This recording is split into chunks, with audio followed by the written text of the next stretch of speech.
Okay, so here we have the full tilt Fts Soul shell. This one in particular is the Wallisch model, but this shell also applies to the Seth Morrison Pro, the first chair, and the Soul Sister.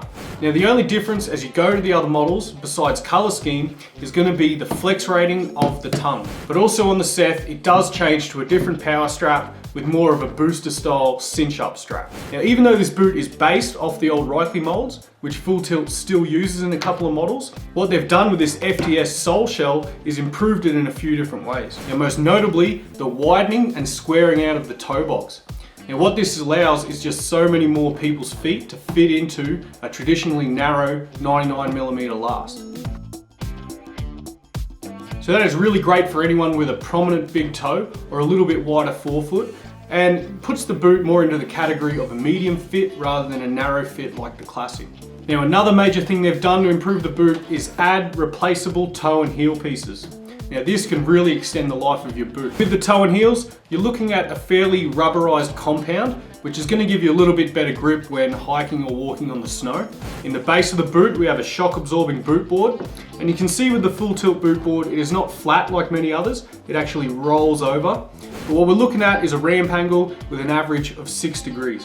For the buckles, they have been upgraded to a much more durable wide track buckle.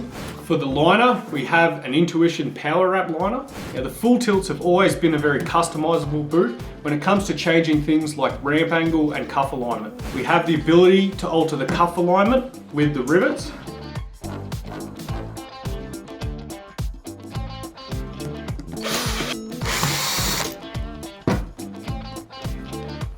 You can alter the amount of forward lean you have by adding or removing different wedges in the back, but there is also a spoiler. And we have a range of forward lean from about 12 degrees up to 17 degrees. The plastic tongue can quickly and easily be swapped out for different flexes. Now if we were to talk any negatives on this boot, there's only really a couple I see.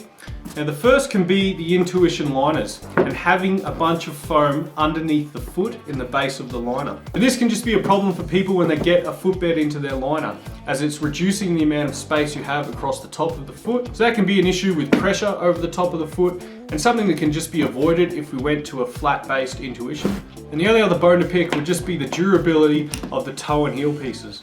Now although the rubbery compound is great for walking and hiking on the snow, it just can be a problem in how long it lasts when you're doing a lot of walking through the car parks or upstairs, and there's just going to be the need to replace them fairly quickly. Now other than that, I am a big fan of this boot.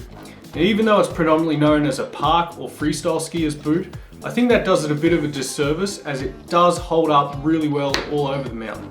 Now the rating I'm going to give this boot is going to be a 7 out of 10.